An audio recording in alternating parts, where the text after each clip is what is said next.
Hello students, मैं Prince Kumar आप सभी को स्वागत करता हूं एसएससी जीडी कांस्टेबल जीके का प्रश्न पत्र में।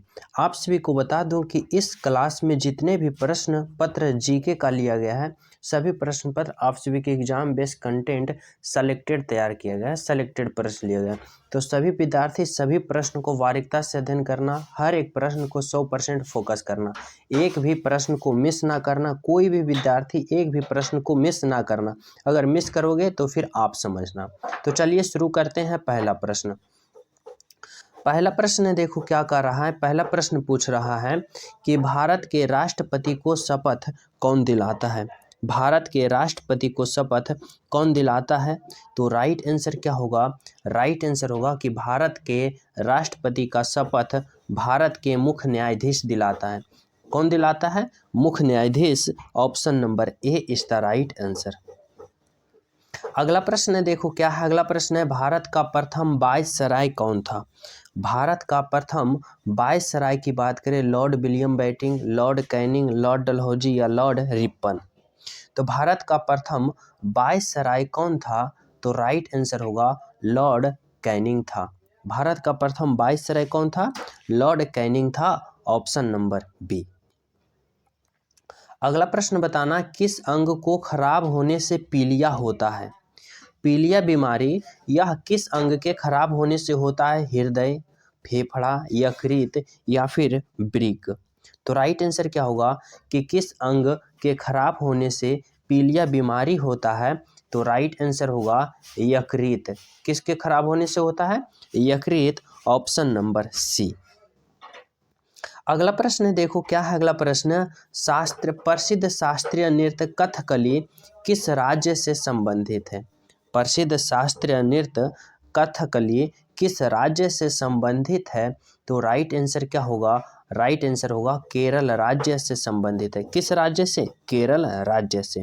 और जो प्रश्न का आप सभी को राइट आंसर पता हो, हमारे साथ कमेंट करते चलना। इससे क्या होगा कि आप सभी को 100% फोकस प्रश्न पे रहेगा, और जिस प्रकार आप लोग आंसर टाइप करोगे तो आप सभी के दिमाग में ये आंसर सेट होगा। समझ रहे हो? तो हमारे साथ सभी विद्यार्थी कमेंट करते चलना सही आंसर को। साथ ही सभी विद्यार्थी वीडियो को लाइक कर देना, लाइक का बटन दिया गया है। अगला प्रश्न देखो क्या है। अगला प्रश्न है कि दादा साहब फाल्के पुरस्कार किस क्षेत्र में दिया जाता है। ये दादा साहब फाल्के पुरस्कार यह किस क्षेत्र में दिया जाता है? सिनेमा, साहित्य, शिक्षा या कृषि।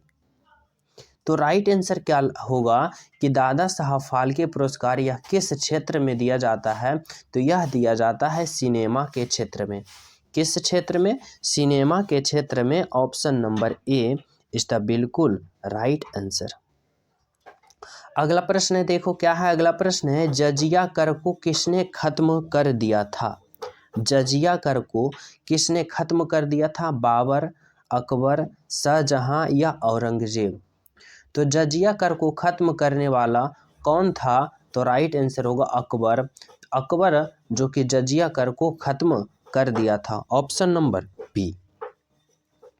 अगला प्रश्न देखो क्या है। अगला प्रश्न है विश्व रेड क्रॉस दिवस किस तिथि को मनाया जाता है। विश्व रेड क्रॉस दिवस किस तिथि को मनाया जाता है? 5 जून, 7 अप्रैल, 8 मई या फिर 21 जून को। तो विश्व रेड क्रॉस दिवस किस तिथि को मनाया जाता है? तो राइट आंसर होगा क्या? 8 मई को क्या मनाया जाता है? तो विश्व रेड क्रॉस दिवस। Option number C is the बिल्कुल राइट आंसर। अगला प्रश्न देखो क्या है। अगला प्रश्न है कि संविधान सभा की प्रारूप समिति के अध्यक्ष कौन थे। संविधान सभा के प्रारूप समिति के अध्यक्ष कौन थे? महात्मा गांधी, जवाहरलाल नेहरू, राजेंद्र प्रसाद या भीमराव अंबेडकर। तो प्रारूप समिति के अध्यक्ष की बात करें तो राइट आंसर कौन थे? राइट आंसर होगा भीमराव अंबेडकर, जो कि भारतीय संविधान के निर्माता भी थे और भारतीय संविधान के प्रारूप समिति के अध्यक्ष थे। कौन? Option number D Bhimrao Ambedkar. अगला प्रश्न बताना है आप सभी को कि ओणम किस राज्य का प्रसिद्ध त्योहार है। ओणम किस राज्य का प्रसिद्ध त्योहार है? केरल का, आंध्र प्रदेश का, मणिपुर का या असम का। तो ओणम किस राज्य का प्रसिद्ध त्योहार है? तो राइट आंसर क्या होगा? राइट आंसर होगा केरल राज्य का। ऑप्शन नंबर क्या? Option number A is the बिल्कुल राइट आंसर। अगला प्रश्न बताना है। अगला प्रश्न है जय जवान जय किसान का नारा किसने दिया? जय जवान जय किसान का नारा की बात करें तो राइट आंसर होगा, यह नारा किसने दिए थे? तो लाल बहादुर शास्त्री जी ने दिए थे। Option number B. अगला प्रश्न क्या है? अगला प्रश्न है नेताजी किस महापुरुष को कहा जाता है? नेताजी किस महापुरुष को कहा जाता है? सरदार पटेल, भगत सिंह, सुभाष चंद्र बोस या जवाहरलाल नेहरू? तो नेताजी की बात करें तो राइट आंसर क्या होगा? राइट आंसर होगा Subhash Chandra Bose. Option number C. अगला प्रश्न बताना है लौह पुरुष किस महान महापुरुष को कहा जाता है? लौह पुरुष किस महापुरुष को कहा जाता है? तो यह किन्हें कहा जाता है? तो यह सरदार वल्लभ भाई पटेल को कहा जाता है। Option number D. अगला प्रश्न देखो क्या है। अगला प्रश्न है कि हवा महल कहाँ स्थित है? हवा महल कहाँ स्थित है? जयपुर, दिल्ली, आगरा या फिर रायपुर? तो हवा महल की बात करें कि हवा महल कहाँ स्थित है तो यह जयपुर में स्थित है। Option number A. अगला प्रश्न देखो क्या है। अगला प्रश्न है सिखों का प्रमुख त्योहार कौन सा है? सिखों का प्रमुख त्योहार की बात करें तो यह बैसाखी है। क्या होगा? Option number B Baisakhi. Next प्रश्न क्या है? नेक्स्ट प्रश्न बताना है कि भारतीय संविधान में समवर्ती सूची की अवधारणा कहाँ से ली गई है? क्या भारतीय संविधान में समवर्ती सूची की अवधारणा कहाँ से ली गई है? आयरलैंड से, जर्मनी से, ऑस्ट्रेलिया से या फिर अमेरिका से? तो भारतीय संविधान में समवर्ती सूची की अवधारणा की बात करें तो यह ऑस्ट्रेलिया से ली गई है। कहाँ से? ऑस्ट्रेलिया से ली गई है समवर्ती सूची की अवधारणा। ऑप्शन नंबर सी। नेक्स्ट प्रश्न देखो क्या है। नेक्स्ट प्रश्न है भारतीय संविधान में संसदीय प्रणाली कहाँ से ली गई है? संसदीय प्रणाली की बात करें यह कहाँ से ली गई है? तो यह इंग्लैंड से ली गई है। कहाँ से? इंग्लैंड से। Option number D is the right answer. क्या होगा? इंग्लैंड से। नेक्स्ट प्रश्न बताना है कि गोवा की राजधानी कहाँ है? गोवा की राजधानी की बात करें तो राइट आंसर होगा पणजी है। कहाँ है? पणजी। Option number A. अगला प्रश्न बताना है किस नदी को बिहार का शोक कहा जाता है? बिहार का शोक किस नदी को कहा जाता है? गंगा नदी, कोसी नदी, ब्रह्मपुत्र नदी या फिर सोन नदी? तो राइट आंसर क्या होगा कि बिहार किस नदी को बिहार का शोक कहा जाता है? तो यह कोसी नदी को कहा जाता है। Option number B. अगला प्रश्न बताना है कार्डमम पहाड़ी या इलायची पहाड़ी कहाँ स्थित है?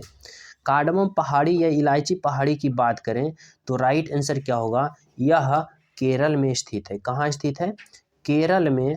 ऑप्शन नंबर क्या होगा? Option number C is the right answer. अगला प्रश्न बताना है आबो जनजाति किस राज्य से संबंधित है? आबो जनजाति उत्तराखंड, मध्य प्रदेश, झारखंड या फिर असम? तो आबो जनजाति की बात करें तो यह कहाँ से संबंधित है? तो असम राज्य से संबंधित है। Option number D. नेक्स्ट प्रश्न बताना है कि प्रथम जैन संगीति कहाँ आयोजित की गई थी? प्रथम जैन संगीति की बात करें यह कहाँ आयोजित की गई थी? तो यह की गई थी कहाँ? पाटलिपुत्रा में। ऑप्शन नंबर ए। प्रथम जैन संगीति की बात करें जो कि कहाँ आयोजित किया गया था? तो पाटलिपुत्रा।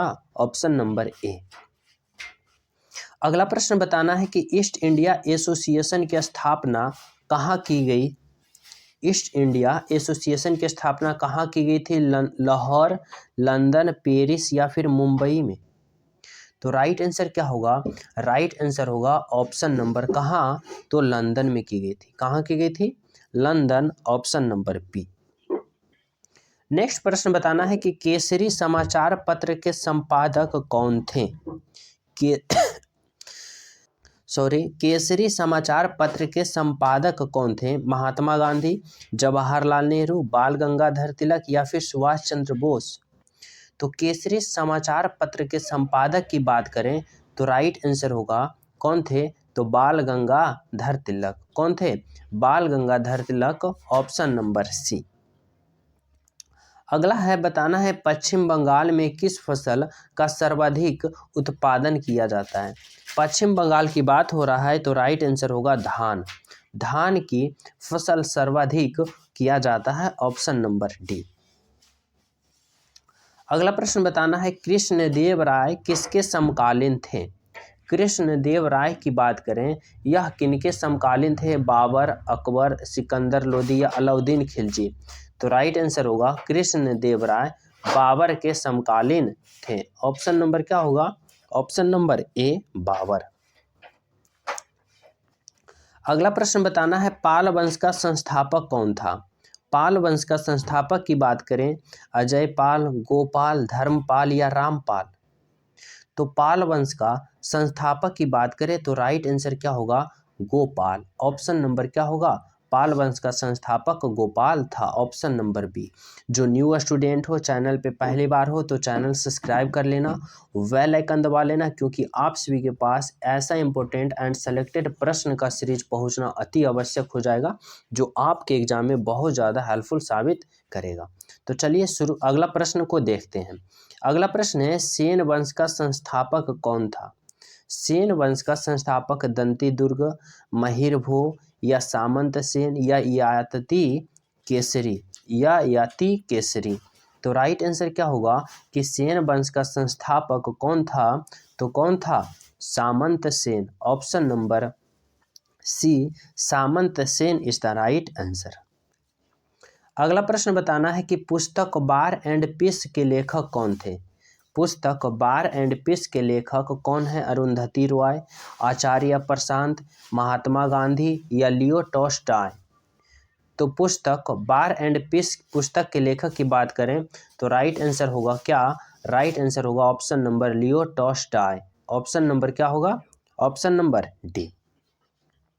नेक्स्ट प्रश्न बताना है कि सूर्य के सबसे नज़दीक ग्रह कौन सा है। सूर्य के सबसे नज़दीक ग्रह की बात करें तो राइट आंसर होगा बुध। कौन सा है, सूर्य के सबसे नज़दीक ग्रह बुध है, ऑप्शन नंबर ए। नेक्स्ट प्रश्न बताना है कंचनजंगा पर्वत श्रेणी कहाँ स्थित है। कंचनजंगा पर्वत श्रेणी कहाँ स्थित है, जम्मू कश्मीर, सिक्किम, उत्तराखंड या केरल। तो राइट आंसर क्या होगा कि कंचनजंगा पर्वत श्रेणी कहाँ स्थित है, तो यह कहाँ स्थित है, राइट आंसर होगा सिक्किम में। ऑप्शन नंबर क्या, option number B Sikkim is the right answer. अगला प्रश्न बताना है कि भाखड़ा नागल परियोजना किस नदी पर स्थित है। भाखड़ा नागल परियोजना किस नदी पर स्थित है, ब्यास नदी, दामोदर नदी, सतलज नदी या चंबल नदी। तो भाखड़ा नागल परियोजना किस नदी पर स्थित है, तो राइट आंसर क्या होगा, राइट आंसर होगा सतलज नदी पर स्थित है। किस नदी पर, सतलज नदी, ऑप्शन नंबर सी। अगला प्रश्न बताना है हीराकुंड बांध परियोजना किस नदी पर स्थित है। हीराकुंड बांध परियोजना की बात करें, दामोदर नदी, चंबल नदी, कोसी नदी या फिर महानदी। तो हीराकुंड बांध परियोजना किस नदी पर स्थित है, तो राइट आंसर क्या होगा, राइट आंसर होगा महानदी पर स्थित है। किस नदी पर, महानदी, ऑप्शन नंबर डी। अगला प्रश्न बताना है नागा अर्जुन सागर परियोजना किस नदी पर स्थित है। नागा अर्जुन सागर परियोजना कृष्णा नदी, गंडक नदी, तुंगभद्रा नदी या फिर म्यूराक्षी नदी। तो नागा अर्जुन सागर परियोजना की बात करें तो राइट आंसर क्या होगा, राइट आंसर होगा कृष्णा नदी पर स्थित है। किस नदी पर, कृष्णा नदी, ऑप्शन नंबर ए। अगला प्रश्न है डायनेमो का आविष्कारक कौन है। डायनेमो का आविष्कारक की बात करें, James Watt, Michael Faraday, Edison या ग्राहम बेल। तो डायनेमो के आविष्कारक की बात करें तो राइट आंसर क्या होगा, राइट आंसर होगा option number B Michael Faraday. क्या होगा, राइट आंसर होगा Michael Faraday, option number B. अगला प्रश्न है, देखो क्या है, अगला प्रश्न है कि नींबू में कौन सा अम्ल पाया जाता है, एसिटिक अम्ल, फॉर्मिक अम्ल, साइट्रिक अम्ल या लैक्टिक अम्ल। तो बताना है कि नींबू में कौन सा अम्ल पाया जाता है, तो राइट आंसर क्या होगा, राइट आंसर होगा साइट्रिक अम्ल। नींबू में कौन सा अम्ल पाया जाता है? तो साइट्रिक अम्ल, ऑप्शन नंबर सी। अगला प्रश्न बताना है कॉफी का पीएच मान कितना होता है? 7, 6, 3 या फिर 5। तो कॉफी का पीएच मान की बात करें तो राइट आंसर क्या होगा? कॉफी का पीएच मान 5 होता है। ऑप्शन नंबर क्या होगा? Option number D. अगला प्रश्न है मानव रक्त का पीएच मान। मानव रक्त का पीएच मान की बात करें 7.4, 8, 6 या फिर 5। तो मानव रक्त का पीएच मान होता है 7.4। Option number A is the right answer. अगला प्रश्न बताना है कि फलों को पकाने में किसका प्रयोग किया जाता है? किसी अगर फल को पकाएंगे तो हमें किसका प्रयोग करेंगे? क्लोरोफिल, एथिलीन, एलिथीन या फिर टैनिक अम्ल। तो फलों को पकाने के लिए हम किसका प्रयोग करते हैं? तो राइट आंसर क्या होगा? राइट आंसर होगा ऑप्शन नंबर क्या? Option number acetylene. लेकिन इसमें एक मिनट, इस ऑप्शन में दिया नहीं है, क्या होगा? एसिटिलीन। एसिटिलीन किसका प्रयोग करते हैं फलों को पकाने के लिए? याद करना, दिमाग में सेट कर लेना। एसिटिलीन का प्रयोग करते हैं किसको? फलों को पकाने के लिए। ऑप्शन नंबर क्या होगा? Acetylene is the right answer.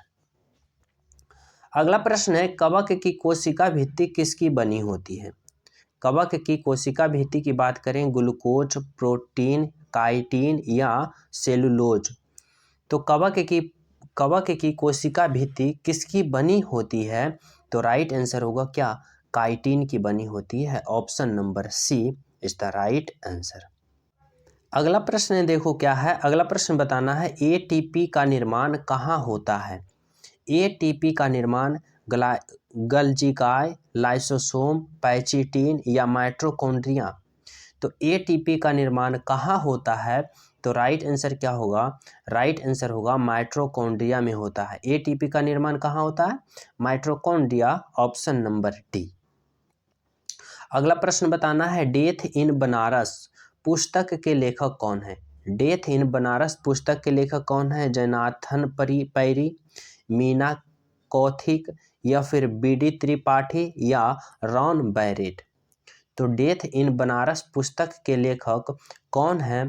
तो राइट आंसर क्या होगा? राइट आंसर होगा Jonathan Perry. Option number A is the right answer.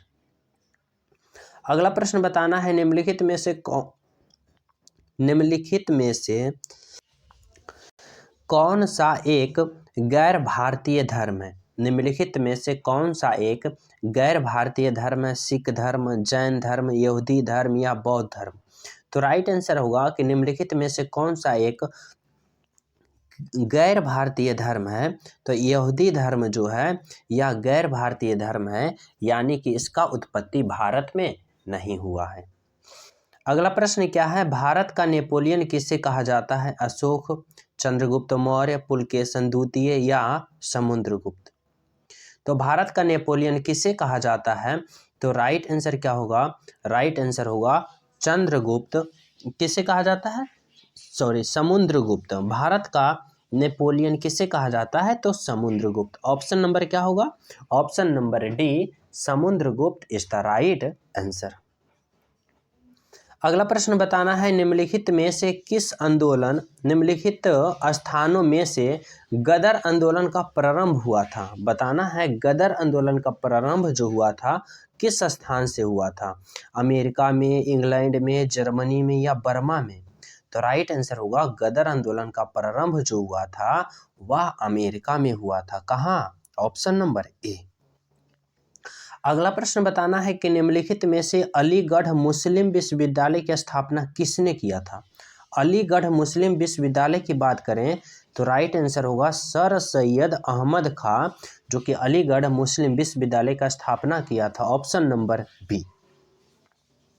अगला प्रश्न देखो क्या है। अगला प्रश्न बताना है कि पारंपरिक फूल कढ़ाई शैली किस राज्य में सबसे ज़्यादा प्रसिद्ध है?